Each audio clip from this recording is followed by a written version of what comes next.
In 1986, the shuttle Challenger exploded about 74 seconds after takeoff, killing all 7 astronauts inside. Or did it? It turns out that 6 of the 7 are still alive and kicking today. Ellison Onizuka claims to be his identical twin brother, Claude. Yeah, I've got an identical twin brother, Claude, too. The Challenger pilot, Mickey Smith, hasn't even bothered changing his name. He's now Professor Michael J. Smith of University of Wisconsin. Now, Krista McAuliffe was a bit of a sneaky one. She was the Challenger payload specialist, quite famous for being a teacher. It turns out during her astronaut days she was using her middle name, Krista, and now she goes by her first name, Sharon, and she's a Syracuse law professor. The Challenger commander, Francis Richard Scobie, is now Dick Scobie, which sounds like a rather unpleasant disease, CEO of Cows in Trees Limited. Judith Resnick, the Challenger mission specialist, again hasn't even bothered changing her name. She's a professor at Yale Law. And finally, Ronald McNair, another Challenger mission specialist, claims to be his identical twin brother, Carl McNair. What are the odds?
So there I was, just minding my own business, looking at Google Earth, and this big snow-covered monstrosity is staring me in the face like, why is that covered in snow?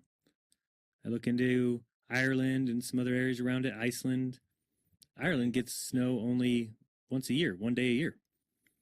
So I keep digging a little bit deeper, and I finally get underneath this cloud cover here, and a few images pop up.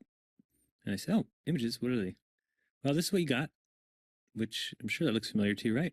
Looks just like the pictures they give us of Mars. So I'm just kind of creeping around here and definitely noticing the same kind of undulation changes and same kind of rock, same kind of dirt. Only thing that's missing is that nice little red tint that they pay somebody $150,000 a year to put on there. But those mountains, those rocks, definitely exactly like we see on Mars. So I said, I wonder what they're doing out here. What is all this equipment for? I'm sure it can't be NASA, right? Whose orange Hummer is this? Okay, that looks like a NASA symbol. Well, let's dig a little further because I can't really see anything on here other than it certainly looks like a NASA symbol. And I can't read that. Tried. So this one here said roving the Arctic. So what is that? Doesn't make any sense. Pop in here. See if we can find anything.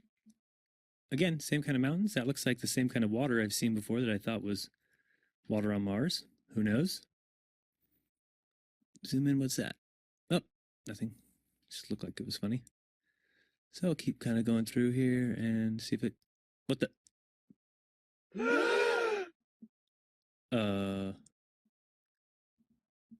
Yeah. So, I think I found out where Mars is, guys. It's just about 1,000 miles north of me. Not quite the distance that NASA says, but I can't find anybody who's in charge of this. They must be hiding behind these rocks. Oh no, there they are out in front of everybody, just standing there. Lovely. Clown number 1, clown number 2, and clown number 3. Yeah, this is very empty here. Oh, there's one of those ATVs. All right, now we're on something. Oh, I got another truck. Oh yeah, it says NASA. What's that say? Mars Project?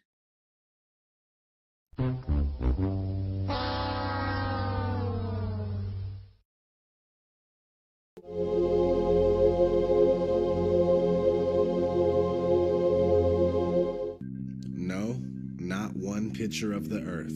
Imagine that. Thousands of satellites supposedly orbiting the Earth. Why can't we get thousands of pictures? One shot with the whole Earth in it. We should have a channel on cable that shows the Earth rotating 24 hours a day, every day. Nope. Let's listen to NASA's very own Robert Simon talk about how we get our fake pictures of Earth. Last week, scientists at NASA released this. The shot is compiled from data from NASA's VIRS instrument, which orbits the Earth about every 100 minutes, taking measurements of light coming off the planet. That can be translated into ribbons of imagery like this, and then into one of these. And this is just the latest in NASA's Earth from Space album, which may be one of the most mind-expanding collections of images in human history. Then in 2002, Blue Marble 2.0. NASA's Rob Simon made this. Simon's job is... It's primarily taking data and making pictures out of it. That's what this is. A composite of data sets from several different instruments translated into a picture. So we actually had to take clouds out. They stashed the clouds for later, went onto the ocean. That came from an instrument that measures phytoplankton in the sea. Where it was low, I colored it dark blue because they're low mostly in mid-oceans. And then where it was a little bit higher, it was like a little bit brighter green. Then add the clouds back in. There's a small problem with it because there's a very slight gap in between each orbit. So some of those are painted on. It is photoshopped, but it's has to be. Then there was another layer to sort of simulate the atmosphere. And then there's this little bright spot. It's called the specular highlight. So it's the reflection of sunlight off of water. Those are the pieces, but you can't just slap them all together. It just didn't look realistic. It looks kind of flat, or the clouds are sort of too see-through. So I just hit Command Z a lot. There's artistry to creating the world. What I imagine it to be. Unfortunately, I'm not an astronaut. I've never been to space. But I've looked at these images over and over again, trying to sort of get the essence of it. It is photoshopped, but it's has to be. It is photoshopped, but it's has to be. It is photoshopped, but it's has to be. It is photoshopped, but it's It has to be.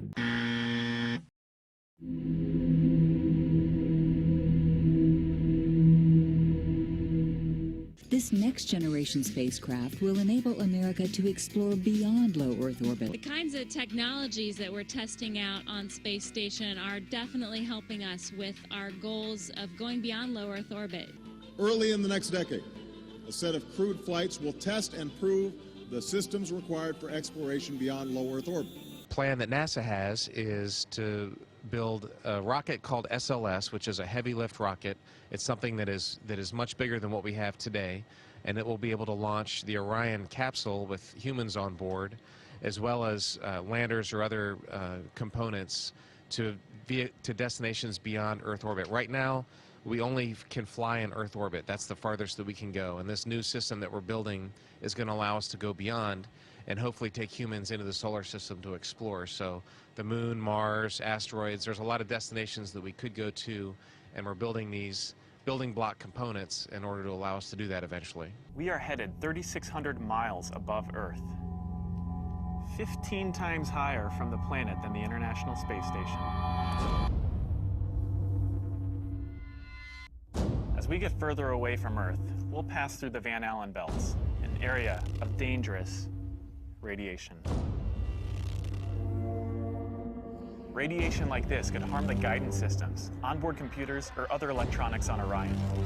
Naturally, we have to pass through this danger zone twice, once up and once back. But Orion has protection.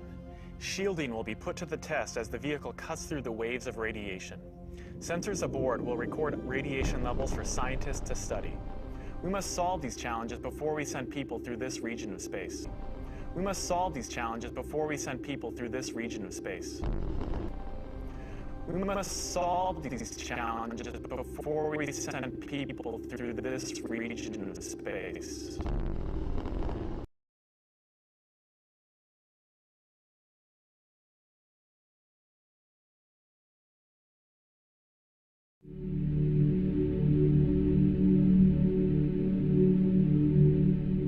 NASA admitted that it had lost the original footage of man's first steps on the moon.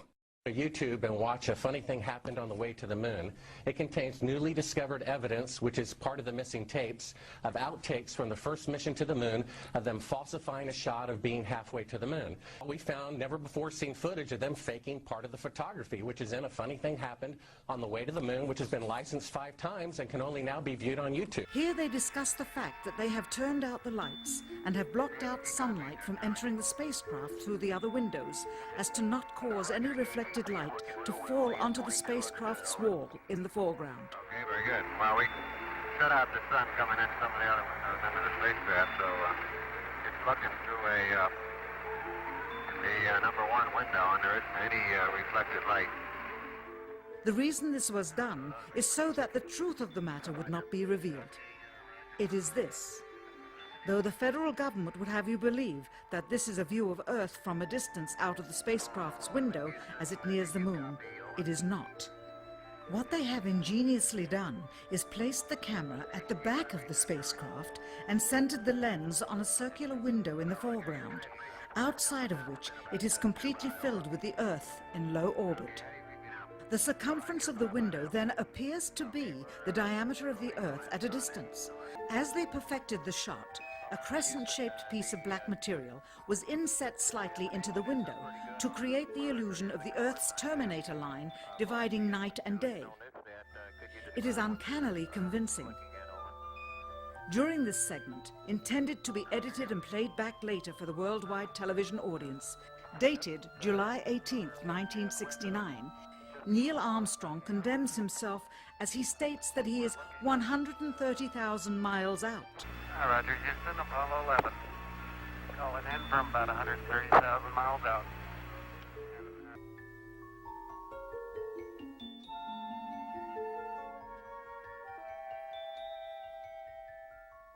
Finally, the iris is opened up and you can see the real location of the camera and the very bright and near Earth out the window.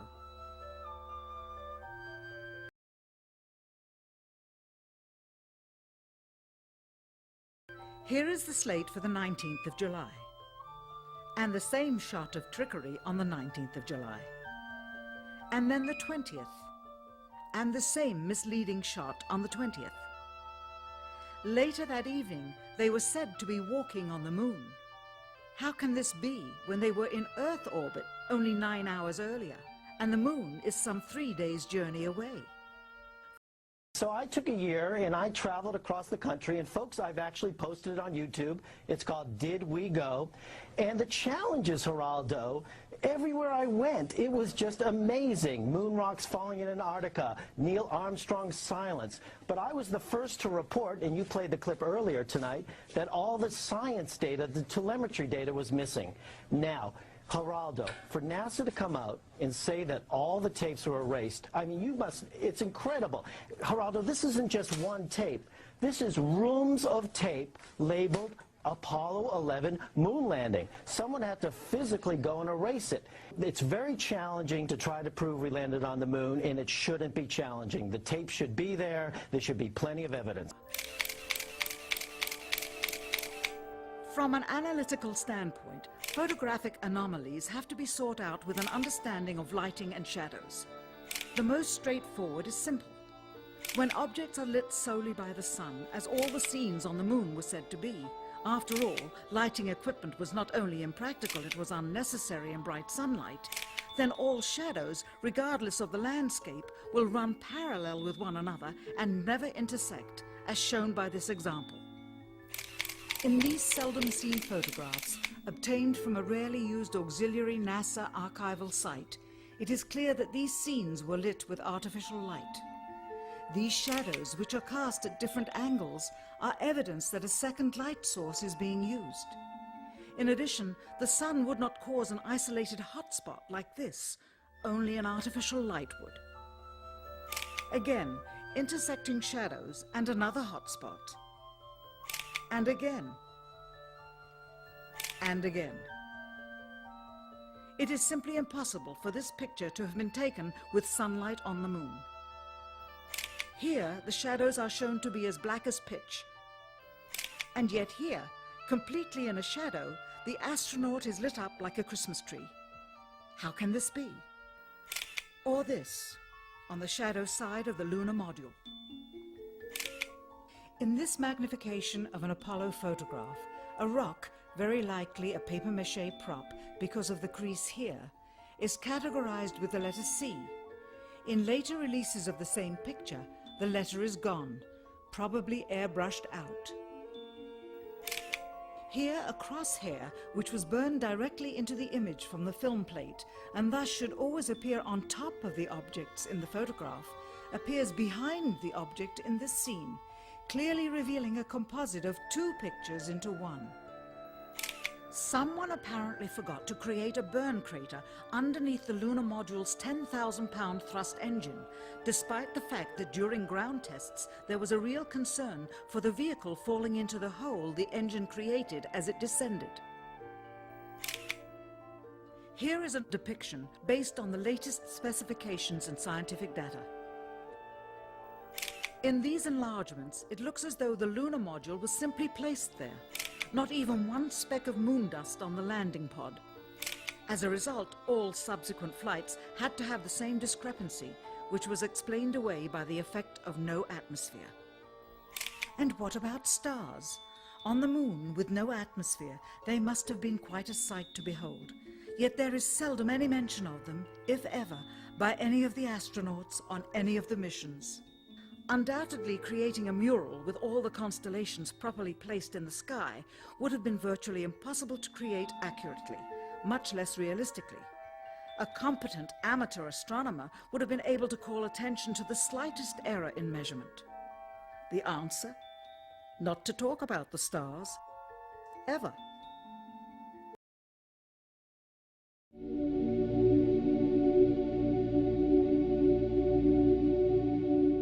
We were never able to see stars from the lunar surface or on the daylight side of the moon by eye without looking through the optics.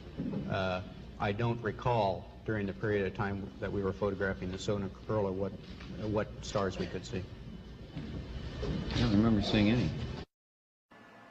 The sky is deep black when viewed from the moon, as it is when viewed from cislunar space, the space between the Earth and the moon. And we could not see stars. It's not a Which is black cool thing. void. I mean, it's black, but there's all kinds of little polka dots. There's all the stars there, and the cool thing is about it, you can see it during the day. And when you're in space and you're looking into deep space and you're on the sun side of the orbit, the sunlight washes out all the starlight, so you can't see any stars, just like here on Earth. There's all the stars there, and the cool thing is about it, you can see it during the day. Yeah, you can, and there's more than stars. You can see planets. You can Right. see moons. You see the gas Magellan clouds of the you Milky Way see galaxy. the Magellanic. The sunlight washes out all the starlight, so you can't see any stars, just like here on Earth. Pretty much all the time you can see the stars. Then when you look out into deep space away from the sun, it's the darkest black you can imagine. Pretty much all the time you can see the stars.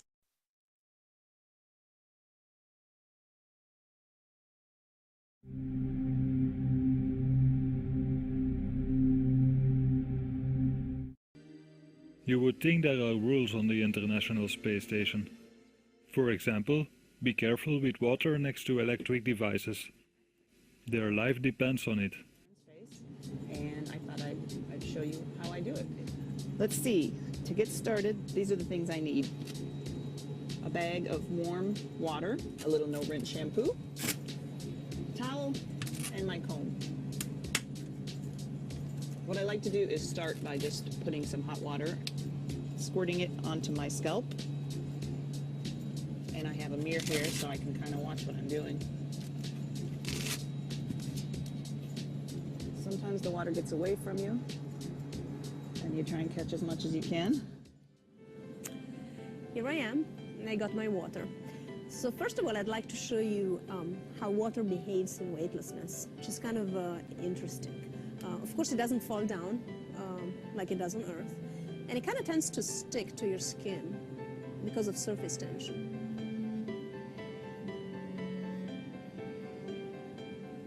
I don't know if you can see it. See, it doesn't really want to move away from your hand, just because of that surface tension effect. We have power bricks. You see all these things, this blue bricks for power supply. Just because it's a little bit difficult to control. So water is also very dangerous on the space station because we have a lot of electricity. So we need to be very careful not to spill it.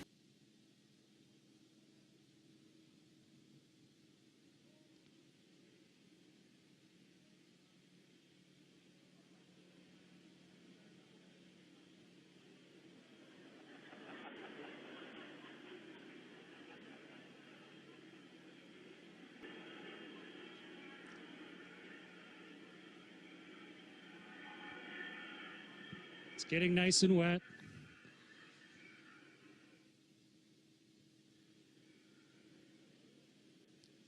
I want to make sure for the experiment that it's really soaking wet. Water is also very dangerous on the space station because we have a lot of electricity.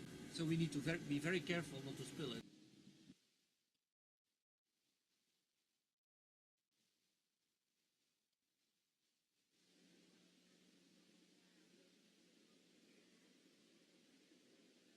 Okay. So we need to be very careful not to spill it. So I have a soaking wet washcloth here floating in front of me. Oh, there's one ball of water floating around. I'll put it on the washcloth. Okay. So we need to be very careful not to spill it. So here's a soaking wet washcloth. Get the microphone so you can hear me while I'm talking. And now let's start wringing it out. Right? It's really wet.